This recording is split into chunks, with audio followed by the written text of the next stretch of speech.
Hello very good afternoon students.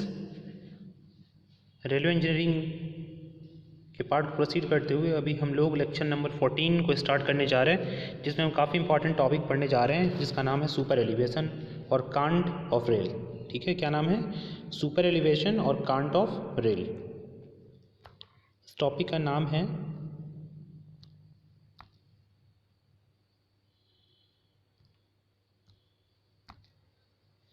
Super elevation और कांटिंग of rail. काफ़ी important चीज़ है। ठीक है, देखिए सुपर एलिवेशन पहले होता क्या है। सुपर एलिवेशन मतलब होता है जो आउटर रेल है उसको इनर रेल से ऊपर रखना। पहले तो ये समझ लीजिए सिंपल लैंग्वेज में क्या है कि आउटर रेल है उसको इनर रेल से ऊपर रखना जो है उसी को कहा जाता है सुपर एलिवेशन। ये जनरली कहाँ पे प्रोवाइड किया जाता है? हॉरिजॉन्टल कर्व पे। ठीक है, जहाँ पे भी कर्व होगा वहाँ पे हमें सुपर एलिवेशन देना मैंडेटरी है। सुपर एलिवेशन क्यों देते हैं? ताकि वो सेंट्रीपेटल फोर्स को इम्पार्ट कर सके, जो कि सेंट्रीफ्यूगल फोर्स काम करता है उसको बैलेंस करने के लिए।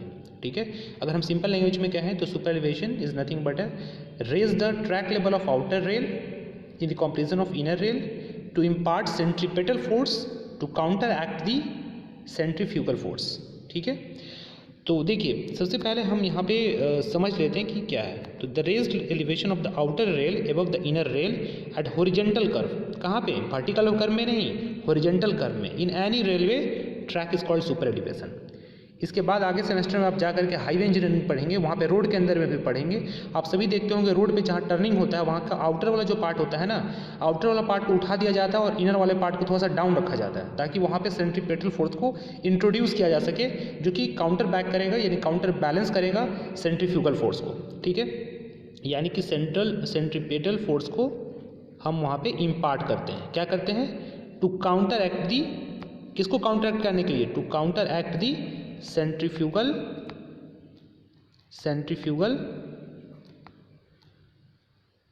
फोर्स। ठीक है, अब देखिए यहाँ पे ये जो आपको आउटर रेल यहाँ पे दिख रहा है ना, ये जो आउटर रेल दिख रहा है देखिए, और यहाँ पे इनर रेल है, दिख रहा है ना। आउटर रेल देख रहे होंगे आप, देखिए आउटर रेल जो है ऊपर में है और इनर रेल नीचे में है, यानी कि आउटर रेल को यहाँ पे राइज किया गया है और इनर रेल को डाउन किया गया है। यहाँ पे देखिए, यहाँ पे राइज किया गया है, यहाँ पे डाउन किया गया है। अब देखिए इसका जो लेवल है आउटर रेल का, देखिए काफ़ी इंपॉर्टेंट है समझना। अगर आप ये समझ लिए तो समझ गए कि आप रेलवे इंजीनियरिंग को समझ लिया आपने। ये देखिए ये लेवल है, ठीक है, और नीचे वाले पार्ट का जो लेवल है ये वाला है, ये वाला लेवल है। ठीक है, अब इस दोनों के बीच का ये जो डिफरेंस है ना, इस दोनों के बीच का जो डिफरेंस है ना स्टूडेंट, उसी को कहा जाता है सुपर एलिवेशन। तो ये जो आप देख रहे हैं आउटर दोनों का डिस्टेंस कितना है? ई है, स्मॉल ई, यानी इसको सुपर एलिवेशन को डिनोट किया जाता है स्मॉल ई से।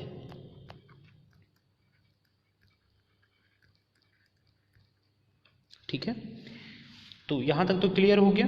देखिए जहाँ पे समझने वाली बात है वहाँ पे समझना काफ़ी इंपॉर्टेंट हो जाता है। थ्योरेटिकल पार्ट तो है ही, यहाँ पे तो सबसे ज़्यादा इंपॉर्टेंट है समझना है। अभी का जो मैं अभी करंट जो पढ़ा रहा हूँ, इससे पहले जो भी मैं पढ़ा रहा था वो आप थ्योरेटिकली समझ रहे थे, काफ़ी अच्छी बात है। बट यहाँ पे इस पर्टिकुलर चैप्टर यानी ज्योमेट्रिक डिज़ाइन के अंदर बहुत सारे न्यूमेरिकल डेटा भी आ जाते हैं कभी कभी एग्जामिनेशन में, और तो ये चीज़ मैं अभी डिराइव करने जा रहा हूँ यहाँ पे सुपर एलिवेशन का फॉर्मूला अभी डिराइव करूँगा आगे। फिलहाल अब ये देख लीजिए एक बार। तो ये देखिए अब यहाँ पे देखिए ये जो है CG है पूरे सेक्शन का, क्या है? सेंटर ऑफ ग्रेविटी है।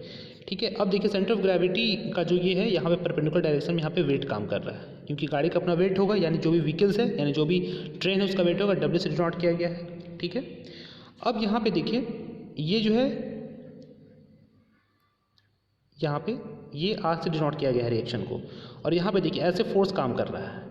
ये क्या काम कर रहा है? फोर्स। गाड़ी मूव करेगा तो फोर्स लगेगा, सेंट्रीफ्यूगल फोर्स। तो ये फोर्स काम कर रहा है कैपिटल F से। ठीक है, और ये R क्या है? आपका R है यहाँ पे।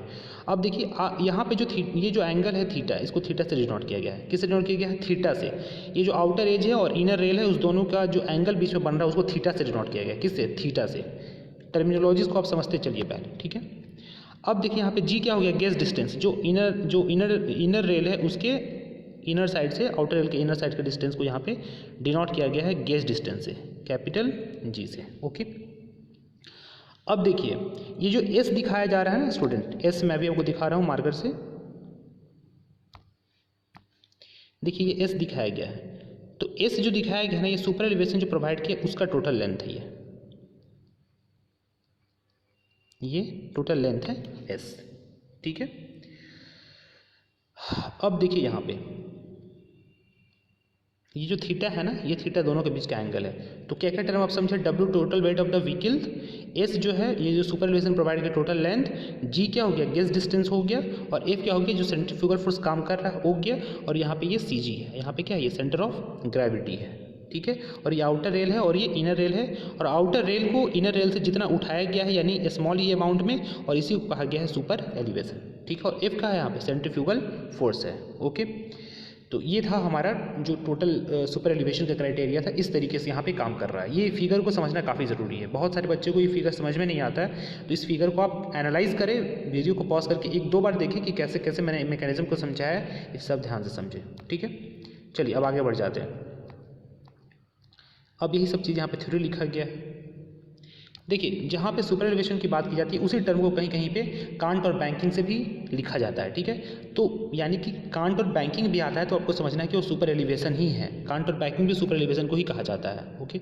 So can't and banking repeatedly use in super elevation represent the angle of the transverse flow provided to the sleeper by packing more ballast under their outer edges. Super elevation is denoted by SE और E.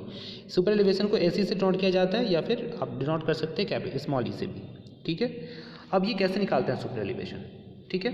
तो देखिए अगर हम previous वाले figure से जाएं तो देखिए कुछ इस तरीके से था हमारा ट्रैक का,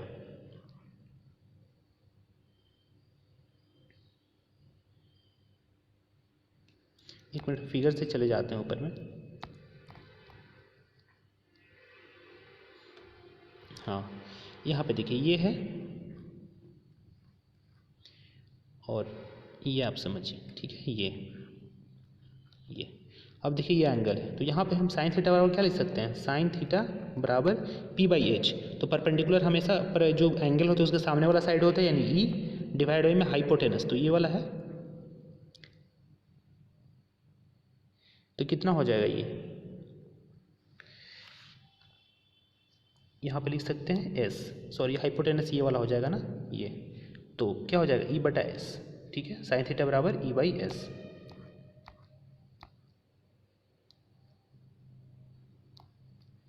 तो वही लिखा गया है यहाँ पे साइन थीटा बराबर ई बाई एस। तो यहाँ पे आप लिख सकते हैं ई बराबर एस साइन थीटा, इसी को सुपर एलिवेशन से यहाँ पे डिनोट किया गया। ये वाला पार्ट क्या था, ई था, और ये वाला पार्ट आपका एस था, ये वाला हाइपोटेनस वाला पार्ट था, ठीक है। तो देखिए यहाँ पे ई बराबर क्या लिख दी, एस साइन थीटा, ठीक है। इसी को कहा गया है सुपर एलिवेशन, और सुपर एलिवेशन क्यों दिया जाता है, to counteract the centrifugal force, और इसका काम होता है यहाँ पे सेंट्रीपेटल फोर्स को इंट्रोड्यूस करना, ठीक है, जो कि काउंटर बैलेंस करता है किसको, सेंट्रीफ्यूगल फोर्स को, ठीक है। यहाँ पे सारे टर्म इंपॉर्टेंट है, आप पॉइंट वाइज यानी पहला पॉइंट इस तरीके से बना करके, सेकेंड पॉइंट इस तरीके से बना करके आप वहाँ पे आपको लिखना है स्टार मार्क दे करके, काफ़ी इंपॉर्टेंट टर्म्स है ये सब, ठीक है। अब देखिए ये तीसरा जो टर्म है इसको भी आप अपने लेक्चर नोट्स में डिनोट करेंगे, सारा चीज़ मैंने आपको बताया है अभी, वही सारी चीज़ें यहाँ पे लिखी गई हैं, ठीक है। तो ये तीनों टर्म आप यहाँ पे सुपर एलिवेशन वाले पार्ट में डिनोट करेंगे। जहाँ पे नहीं लिखना है मैं नहीं लिखवा रहा हूँ, जहाँ पे इंपॉर्टेंट है वो चीज़ आपको लिखना ज़रूरी है, ठीक है। तो ये तो सुपर एलिवेशन आप समझ गए, ठीक है। अब ऑब्जेक्टिव क्या है सुपर एलिवेशन प्रोवाइड करने, क्यों प्रोवाइड करते हैं, ठीक है। तो सबसे पहला ऑब्जेक्टिव है सेंट्रीपेटल फोर्स को प्रोवाइड करना यानी इंट्रोड्यूस करना, to introduce the centripetal force to counteract the tendency of the centrifugal force to pull the moving train towards the outer rail and will result in faster movement of the train at curve, prevent derailment and reduction in wear and tear, ठीक है। पहला काम है आपको centripetal force को introduce करना ताकि वो सेंट्रीफ्यूगल फोर्स को सेंट्रीफ्यूगल फोर्स जो आ रहा है उस पर उसको बैलेंस कर सके और जो डीरेलमेंट है उसको क्या कर सके, प्रिवेंट कर सके। नेक्स्ट है to provide equal distribution of wheel load on the rail so that there is no tendency of the track to move out of position due to more load on the outer wheel. This will result in lower maintenance cost and reduction of top of wear of roll.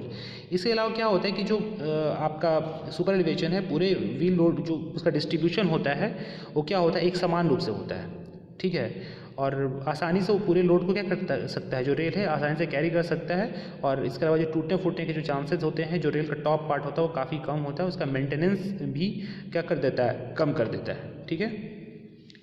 तीसरा है to provide smooth working of the track which will result in safe movement of goods and comfortable ride, ठीक है। Smooth working वहाँ पे provide करता है track पे यानी जो रेल है उसको मूव करने के लिए, तो इसी कारण जो है हमारा राइड जो होता है ट्रेन को कंफर्टेबल वे में हो पाता है, ठीक है। नेक्स्ट है advantage of providing super elevation. अब सुपर एलिवेशन आप प्रोवाइड कर रहे हैं तो उसका क्या क्या एडवांटेज हो सकता है, ठीक है। पहला है it allow running of train at high speed on the curve track without realignment, यानी जो कर्व ट्रैक है वहाँ पे भी आप आसानी से तेज गति से ट्रेन को मूव करा सकते हैं।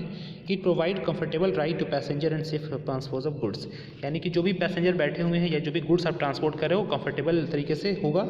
It reduce the weak and creep of rail, wear होगा यहाँ पे वीक नहीं है, ठीक है। वियर वियर मतलब टूटना फिटना, वियर से और क्रीप ऑफ रेल से भी कर्व ट्रैक को बचाता है। मैंने बताया था क्रीप क्या होता है, क्रीप मतलब होता है कि ट्रेन का लॉन्गिट्यूडनली मूव कर जाना, that is called creep. Next है इट रिड्यूस वेयर और रोलिंग स्टॉक इक्विपमेंट, यहाँ पे इक्विपमेंट है ये स्पेलिंग गलत है, ठीक है। EQUI होता है यहाँ पे, EQUIPMENT, and safe maintenance cost, ठीक है, और मेंटेनेंस कॉस्ट को भी सेव करता है, ठीक है। तो मुझे उम्मीद है कि आप लोग अभी तक जो भी मैंने बताया है सुपर एलिवेशन का जो कॉन्सेप्ट है आपको ऑलरेडी अच्छे से समझ में आ गया होगा, ठीक है। मेन समझना था इसमें फिगर, अगर फिगर आप समझ गए हो अच्छे से तो आप क्वेश्चन को कर लोगे, अगर फिगर आप नहीं समझो तो फिर क्वेश्चन को भी आप नहीं कर पाओगे, ठीक है। चलिए अब जो हम लोग अभी देखने जा रहे हैं ना काफ़ी इंपॉर्टेंट है, जो कि relation of super elevation with gauge speed and radius of the curve, यानी कि सुपर एलिवेशन का गेज के साथ में, स्पीड के साथ में और रेडियस ऑफ कर्वेचर के साथ में क्या रिलेशन, इसको भी हम देखने जा रहे हैं, ठीक है। काफ़ी इंपॉर्टेंट है ये चीज़, okay. So relation between EG V and R, ठीक है। पूरे ज्योमेट्रिक डिज़ाइन में एक इंपॉर्टेंट फार्मूला है सुपर एलिवेशन का, जहाँ से क्वेश्चन एग्जामिनेशन में बहुत बार पूछ लिए जाते हैं, ठीक है। चलिए फिगर को समझिए, देखिए फिगर को समझना ज़्यादा जरूरी है इन द कंपैरिजन ऑफ थ्योरी। अगर आप फिगर को समझ जाते हैं तो आप सारे क्वेश्चन को अच्छे से कर पाएंगे, ठीक है। तो देखिए फिगर को मैं फिर से समझाता हूँ। जैसे कि आप लोगों ने पहले देखा कि देखिए आप आउटर एज वाले पार्ट को ऊपर रखें, इनर वाले पार्ट को नीचे रखें, ठीक है। तो आउटर एज वाले पार्ट को ऊपर यहाँ पे रखा गया, देखिए आउटर एज है, और इनर एज यहाँ पे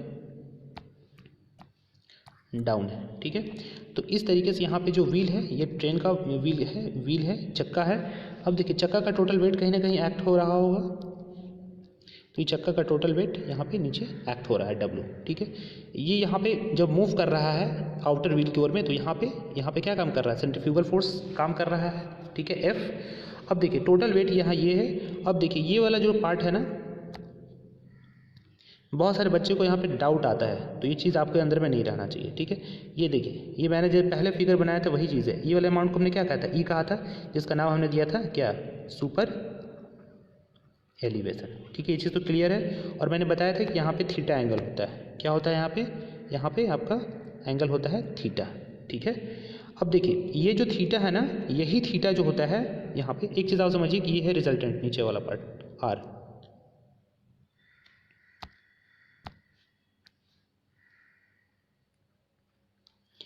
ये R है, ठीक है। अब देखिए जो रिजल्टेंट जो आपका नीचे में एंगल बन रहा था ना, ये थीटा जो बन रहा था, ये थीटा जो यहाँ पे बन रहा था, यही थीटा यहाँ पे भी बनता है बाय द ज्योमेट्री, ठीक है। आप लोगों ने फ्रिक्शन वगैरह का क्वेश्चन सॉल्व किया होगा तो आपको पता होगा कैसे आता है। तो देखिए ये जो है थीटा है यहाँ पे, तो ये भी हो जाएगा थीटा, ठीक है, बाय द ज्योमेट्री, ठीक है। अब देखिए यहाँ पे सॉल्व करना है हमको। अब देखिए हमको इंक्लाइन के लॉन्ग सॉल्व करना है। देखिए F इसके लॉन्ग लग रहा है, अब हमको इंक्लाइन प्लेन सॉल्व किसके, प्लेन के लॉन्ग करना है। देखिए ये काफ़ी इंपॉर्टेंट है, यहाँ पे ज़्यादा कन्फ्यूजन आता है बच्चों के। तो देखिए हमको इसके अलॉन्ग सॉल्व करना है, ठीक है। तो F यहाँ पे ऐसा लग रहा है, देखिए हॉरिजॉन्टल लग रहा है ना, तो इसको आप सॉल्व करेंगे इसको अलॉन्ग, तो क्या हो जाएगा F cos थीटा। हम जो भी फोर्सेस एक्ट हो रहे हैं उसको इंक्लाइन प्लेन के अलॉन्ग सॉल्व कर रहे हैं, मतलब जितना सेंट्रीफ्यूगल फोर्स काम कर रहा है वो पूरे बॉडी के वेट के बराबर अगर हो जाए तब हमारा टोटल फोर्स क्या हो जाएगा, बैलेंस हो जाएगा। अब देखिए अब इसको देखिए, ये देखिए ऐसे एक्ट हो रहा है। आपका जो प्लेन है कुछ इस तरीके से है, ये देखिए ये इंक्लाइन प्लेन इस तरीके से। थोड़ा सा मेरा स्क्रीन जो है ना मोबाइल का ये हो गया है, तो वहाँ पे दिक्कत आ रहा है इस तरीके से, ठीक है। अब W वाला पार्ट यहाँ से एंगल बना रहा है, ठीक है। तब इसके लॉन्ग आप सॉल्व करें तो क्या हो जाएगा, यहाँ पे एंगल है तो कॉस वाले के साथ बना, जिसके साथ एंगल बना तो उसको कॉस का टर्म में लेते हैं, तो यहाँ पे एंगल नहीं बन रहा है, तो यहाँ पे क्या ले लेंगे W साइन थीटा, ठीक है। यानी F cos थीटा बराबर W साइन थीटा आप यहाँ पे लिख सकते हैं, ओके। कोई दिक्कत है क्या, कोई दिक्कत नहीं है। अब देखिए ये जो नीचे वाला पार्ट मैंने है यहाँ पे ऐसे दिखाया है, इसको कट करके हम बाहर निकाल लेते हैं, आपको समझने के लिए आसानी होगा, ठीक है। अब हमने कट करके यहाँ पे बाहर निकाल लिया, कट करके बाहर निकाल लिया, ठीक है। अब ये वाला पार्ट था थीटा, देखिए ये वाला पार्ट था इंक्लाइंड वाला S, ये वाला पार्ट था गेज डिस्टेंस G, ठीक है, और ये वाला पार्ट था E। अब देखिए आप आसानी से यहाँ पे कोरिलेट कर सकते हैं। अब यहाँ पे इस ट्रायंगल में आप निकालें साइन थीटा बराबर, तो साइन थीटा बराबर पी बटा एच लिख सकते हैं। तो पी कितना है, ई है, और हाइपोटेनस कितना है, एस है। साइन थीटा बराबर ई बाई एस लिख सकते हैं। और कॉस थीटा बराबर अगर पूछा जाए आपको तो क्या लिखिएगा, बी बटा एच, है ना, बेस बाई हाइट। तो बेस कितना है, जी है, और हाइट कितना है, यहाँ पे ई है,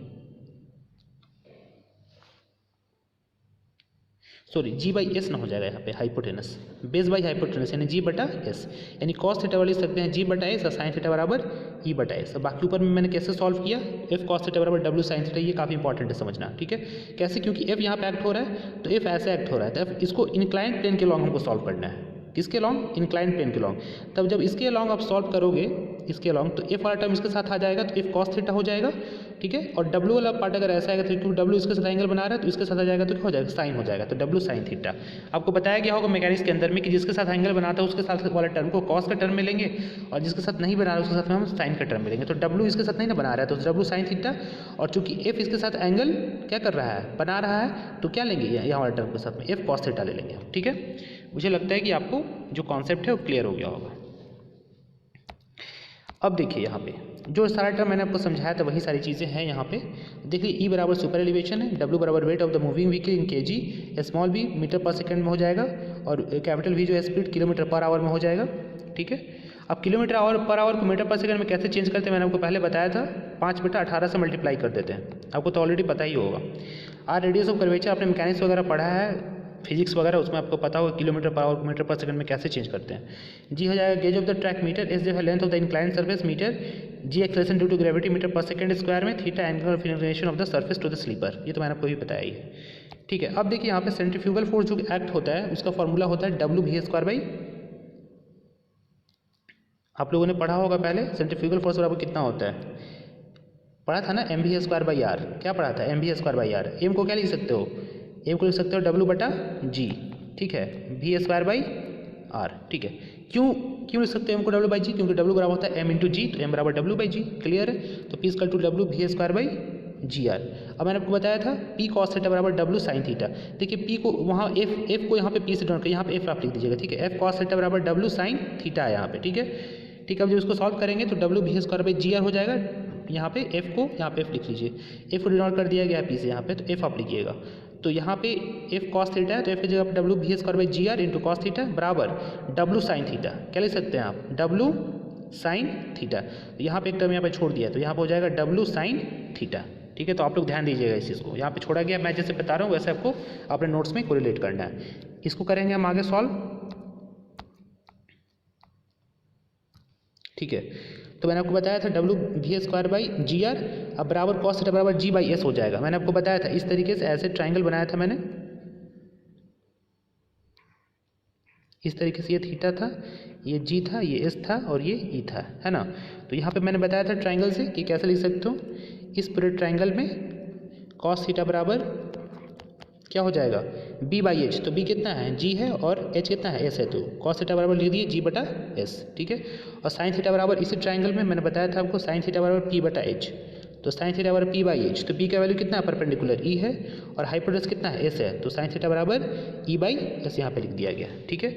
अब सारे वैल्यू को पुट करे हुए यहाँ पे क्या करना है, सारे वैल्यू को पुट करना है और यहाँ पे सॉल्व करना है। तो चूंकि हमको मतलब किससे है, ई से है, चूंकि हमको डिटरमाइन क्या करना है, सुपर एलिवेशन यानी ई डिटरमाइन करना है। तो इस दोनों को सॉल्व करेंगे ई के लिए, तो ई बराबर हो जाएगा W V square by G R, अब क्रॉस मल्टीप्लाई करोगे into G by S into S by W हो जाएगा, ठीक है। अब जब इसको आप सॉल्व करोगे तो देखो यहाँ पे एक चीज़ मैं इसे रफ कर रहा हूँ, ठीक है। तो ये चीज़ तो क्लियर हो गया ना आपको। अब यहाँ पे ई बराबर जब क्रॉस मल्टीप्लिकेशन करोगे तो ये वाला फॉर्मूला आ जाएगा, ठीक है। अब देखो स्मॉल ई बराबर कितना हो जाएगा, डब्ल्यू डब्ल्यू यहाँ पे कैंसिल हो जाएगा, ठीक है। और कुछ कैंसिल होगा, एस भी कैंसिल हो जाएगा, एस एस कैंसिल हो जाएगा, क्या बच जाएगा, G V square by small G R into यहाँ पे एम बच जाएगा, ठीक है। क्या हो जाएगा, G V square capital G into small V square by small G into R, और फिर और क्या बच जाएगा इसमें, एम कहाँ से आएगी, एम तो नहीं होगा यहाँ पे, स्मॉल ई इक्वल टू, अब इसको अपने से सॉल्व करो, क्या बच जाएगा, ऊपर में जी बचेगा, स्मॉल वी स्क्वायर बचेगा, डिवाइडेड बाई में स्मॉल जी इंटू आर, यही तो बचेगा। अब तो कुछ नहीं बच रहा, ये गलत है, ठीक है। एम मत लिखना है यहाँ पे, एम कर देना, यहाँ पे बुक बहुत मिस्टेक किया गया है। एम रखने का कोई चांसेस ही नहीं है, मैंने डब्ल्यू ले लिया ऑलरेडी, तो एम कहाँ से आएगा। एम आप छोड़ देना, सिर्फ क्या बचेगा यहाँ पे G V square by small G into R बचेगा, ठीक है। देखो बुक में कितने मिस्टेक है, अगर आपको अपना एनालाइजेशन पावर नहीं है, अगर आप सिर्फ बुक को छापते हो तो फिर आप कभी कुछ नहीं कर पाओगे, है ना। देखो समझना है चीज़ों को, है ना। देखो ये गलत है, यहाँ पे एम नहीं होगा, यहाँ पे बात समझ में आ रही है, ठीक है। तो अब यहाँ पे देखो जी, और जी के बाद में देखो यहाँ पे लिखा गया है, यहाँ पे स्मॉल वी की जगह पे लिखा गया है 0.278 वी। क्यों क्यों लिखा गया है, क्योंकि इसको मीटर पर सेकंड में चेंज किया गया है, ठीक है। तो देखो यहाँ पे 0.278 भी का स्क्वायर कर देंगे डिवाइड बाई 9.81 आर, ठीक है। तो देखो यहाँ पे v का जो वैल्यू है किलोमीटर पर आवर में यहाँ पे रखना है, किस में रखना है, किलोमीटर पर आवर में आप रखोगे, ठीक है। पहले जो हम ले रहे थे स्मॉल वी स्क्वायर ले रहे थे, लेकिन अब यहाँ पे हो गया 0.278 भी, क्योंकि इसको हमको अब किलोमीटर पर आवर में वैल्यू को पुट करना है। तो जब इसको सॉल्व करोगे इस पूरे टर्म को, इस वाले, सॉरी एक मिनट आप वेट करना, थोड़ा सा पेन का प्रॉब्लम आ रहा है, हाँ, इस वाले टर्म को सॉल्व करोगे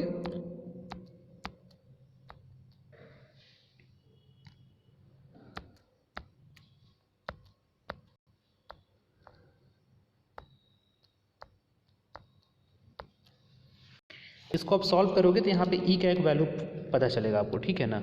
इस वैल्यू को आपको सॉल्व करना पड़ेगा एक बार।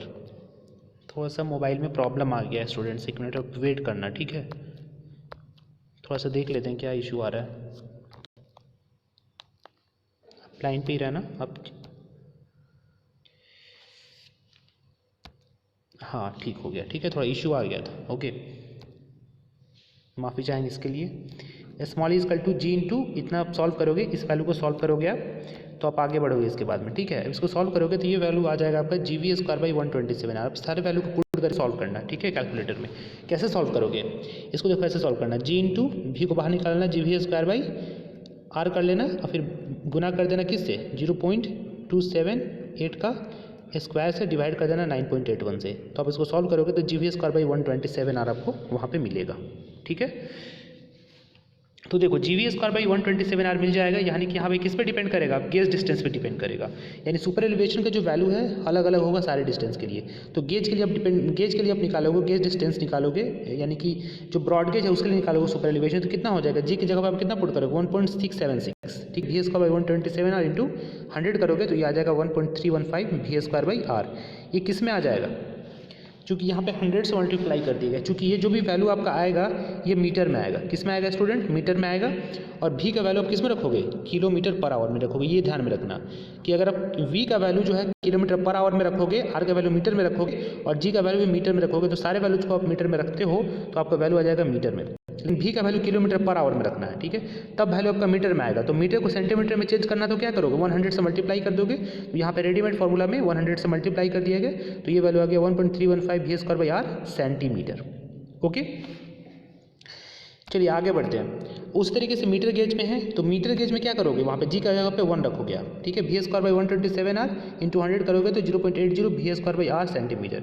फिर आप नॉर्मल गेज के लिए जी की जगह पे 0.762 रखोगे, तो उस तरीके से मल्टीप्लाई करोगे वी स्क्वायर बाई 127 आर से, तो आपका जो वैल्यू आएगा 0.60 V square by R centimetre में आ जाएगा। 100 से क्यों मल्टीप्लाई करें, क्योंकि हमारा जो वैल्यू आएगा मीटर में उसको 100 से मल्टीप्लाई करके सेंटीमीटर में यहाँ पे कन्वर्ट किया गया है, ओके।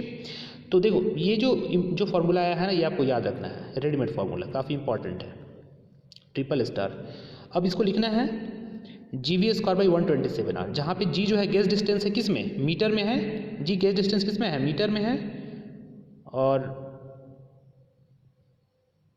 उसके बाद में जो आपका v है, v जो है ये है स्पीड किलोमीटर पर आवर में, r जो है रेडियस है मीटर में, और e जो आपका आएगा सुपर एलिवेशन ये क्या आएगा, मीटर में आएगा। याद रखिएगा हमेशा किलोमीटर पर आवर में स्पीड को रखना है। बहुत सारे बच्चे कंफ्यूज हो गए मीटर पर सेकंड में रख देते हैं, तो मीटर पर सेकंड में रखोगे तो सारा फिर गलत हो जाएगा। ये रेडीमेड फार्मूला है, मैंने भी ड्राइव किया है। अब फाइनली आपको इस फार्मूला को डेफिनेटली याद रखना है, ठीक है। मुझे उम्मीद है कि आपको ये पूरा डेरिवेशन जो है काफ़ी अच्छे से समझ में आया होगा, ठीक है। अब आगे देख लेते हैं सुपर एलिवेशन का मैक्सिमम वैल्यू कितना होता है डिफरेंट गेजेस के लिए, ठीक है। देखिए मैक्सिमम सुपर एलिवेशन जो होता है ब्रॉड गेज ट्रैक के लिए, किसके लिए, ब्रॉड गेज ट्रैक के लिए होता है 1/10 ऑफ इतना, ठीक है, यानी 16.76 मीटर सेंटीमीटर, ठीक है। मीटर गेज की बात करोगे तो 1/10 होता है, ये भी 10 सेंटीमीटर हो जाएगा आपका सॉल्व करोगे तो। नॉर्मल गेज के लिए 1/10 ऑफ 0.762, देखो ये तो कॉमन है, 0.762 मीटर में होता है तो इसको 100 से मल्टीप्लाई करके सेंटीमीटर में कर दिया गया। ठीक उसी तरीके से यहाँ पे ये मीटर में होता है तो सेंटीमीटर में 100 से मल्टीप्लाई कर दिया, यानी 1/10 होता है मैक्सिमम। कितना? 1/10, जितना होगा उसका 1/10, तो ये मल्टीप्लाई करके आ गया 16.76 सेंटीमीटर। ये भी आपको ऑलरेडी समझ में आ गया होगा, क्लियर हो गया होगा। ठीक है, बाकी मैं अभी जो बताने जा रहा हूँ ये आपको याद नहीं रखना है, ये डाटा सिर्फ आपको टेबल से मिल जाएगा, ये सिर्फ समझने के लिए है। ठीक है, ये मैक्सिमम सुपर एलिवेशन का जो वैल्यू है डिफरेंट गेज ऑफ ट्रैक के लिए जो इंडियन रेलवे के द्वारा दिया गया है। जैसे कि देखिए यहाँ पे गेज दिया गया under ordinary condition, under special condition. ये देखिए वी लेस देन है 100 किलोमीटर पर आवर, यानी 100 किलोमीटर पर आवर से कम की स्पीड के ट्रेन के लिए है। और मैक्सिमम स्पेस में हाई स्पीड ट्रेन, यानी कि वी का वैल्यू अगर 100 किलोमीटर पर आवर से ज़्यादा है तो उसके लिए है। ठीक है, तो यहाँ पे देखिए अंडर ऑर्डिनरी कंडीशन के लिए दिया गया है under permission of chief engineer. ठीक है, special permission of chief engineer के बाद ही इतना आप दे सकते हैं यहाँ पे, है ना, सुपर एलिवेशन का वैल्यू। तो देखिए ये मीटर गेज के लिए है, फिर यहाँ पे नैरो गेज के लिए। ठीक उस तरीके से मैक्सिमम स्पीड ऑफ ट्रेन के लिए यहाँ पे दिया गया है सारा डाटा। ठीक है, ये सारा चीज़ आपको याद करने की कोई ज़रूरत नहीं है। ओके, ये सिर्फ आपके नॉलेज के लिए। इससे पहले जो भी मैंने बताया वहाँ पे आपको सारा अपने जो नोट डाउन है आपको कॉपी में करना है सारा चीज़। ठीक है, तो ये चीज़ आपको दिमाग में रखना है आपको। अब देखिए